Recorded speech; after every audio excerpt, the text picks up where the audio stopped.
รงเรียนมศ.แก้วปัญญาจัดกองประชุมจำลองอาเซียนในวันที่29เมษายน2025นี้อยู่ที่ห้องประชุมของโรงเรียนบ้านนาทองเมืองสำเหนือแขวงหัวพันโดยการเข้าร่วมของท่านคำแก้วอุ่นอนงนุชผู้อำนวยการโรงเรียนมศ.แก้วปัญญาและศูนย์ภาษาอังกฤษแก้วปัญญามีแขกถูกเชิญจากหลายภาคส่วนครูอาจารย์และนักเรียนม.3 หา ม.7 เข้าร่วม150 คนเนื่องในโอกาสประชาคมอาเซียนครบรอบ58 ปี 8 สิงหา 1967 ถึง 8 สิงหา 2025และสาธารณรัฐประชาธิปไตยประชาชนลาว เขาเป็นสมาชิกอาเซียนครบรอบ28 ปีโรงเรียนมศ.แก้วปัญญาจึงไหลจัดงานเฉลิมฉลองวันครบรอบอาเซียนขึ้นในทุกๆปี ซึ่งเริ่มแต่ปี 2011 เป็นต้นมาไหล14 ปีพอดีที่ไหลให้ความรู้ล้านข้อมูลประชาคมอาเซียนให้แก่ครูอาจารย์ นักเรียนไหลเรียนรู้และเข้าใจบทบาทของอาเซียนให้หลายขึ้น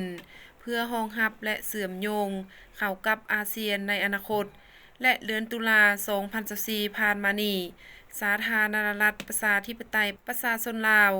ยังไหลเป็นเจ้าภาพกองประชุมสุดยอดอาเซียนเพื่อเฮ็ดให้ครูอาจารย์และนักเรียนได้เข้าใจ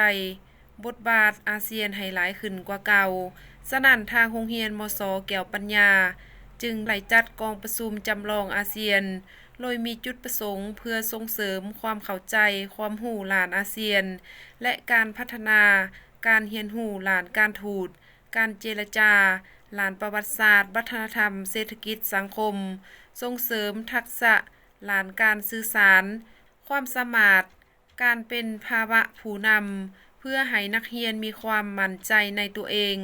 และเบียกงานการเมืองเศรษฐกิจสังคมเป็นการสร้างแรงบันดาลใจให้นักเรียนรับรู้ล้านความสามัคคีการร่วมมือของโครงเขตอาเซียนพร้อมทางฝึกทักษะล้านการนำใช้ภาษาอังกฤษในเบียกงานตัวจริงวิธีดังกล่าวนักเรียนจะได้เป็นตัวแทนของแต่ละประเทศขึ้นนำเสนอข้อมูลล้านเศรษฐกิจสังคมและการพัฒนาของแต่ละประเทศในกลุ่มประชาคมอาเซียน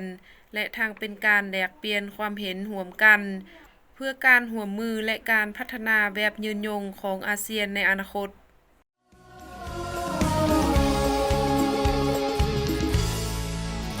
ภาษาคมอาเซียนอาเซียนห่วงใจก้าวไปพร้อมใจพัฒนาห่วมแห่งสร้างแปลงออกแห่งสร้างสาเฮามาจับมือประสาน